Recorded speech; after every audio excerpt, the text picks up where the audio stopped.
Puluhan lapak dan kios pedagang di Pasar Cinde, Jalan Jenderal Sudirman, Kecamatan Bukit Kecil, Kota Palembang, ludes di amuk si jago merah pada Minggu 27 November 2022 malam.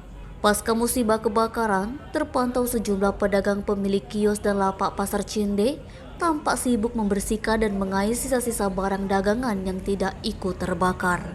Sementara sejumlah warga lainnya yang melintas di kawasan tersebut hanya sekedar menengok, melihat serta mengabadikan momen bagaimana amukan api yang membakar kurang lebih 40-an kios dan lapak Pasar Cinde hanya menyisakan arang dan abu.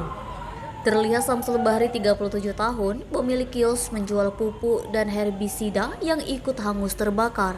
Berjibaku sendiri mengais sisa barang dagangan yang masih bisa diselamatkan di antara puing-puing kebakaran. Dirinya baru mengetahui kiosnya ikut terbakar baru pagi tadi. Dengan wajah penuh keringat, dia mengaku hampir sebagian besar dagangan miliknya baik berupa pupuk, bibit tanaman, herbisida, serta alat untuk pertanian dan perkebunan ludes hampir tidak tersisa. Usaha yang dia rintis kurang lebih hampir 10 tahunan tersebut hanya menyisakan beberapa botol dan beberapa karung pupuk saja, sisanya hangus terbakar menghitam. Menurutnya, dari musibah kebakaran tersebut jika dihitung dengan materi mengalami kerugian kurang lebih hampir 30 jutaan.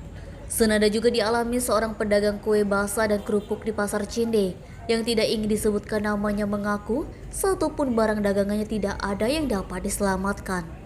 Dia berharap adanya bantuan dan solusi terbaik dari pihak pemerintah atau pihak terkait, terutama untuk para pedagang yang menjadi korban dalam musibah kebakaran tersebut. Fadli, Sumek.co melaporkan.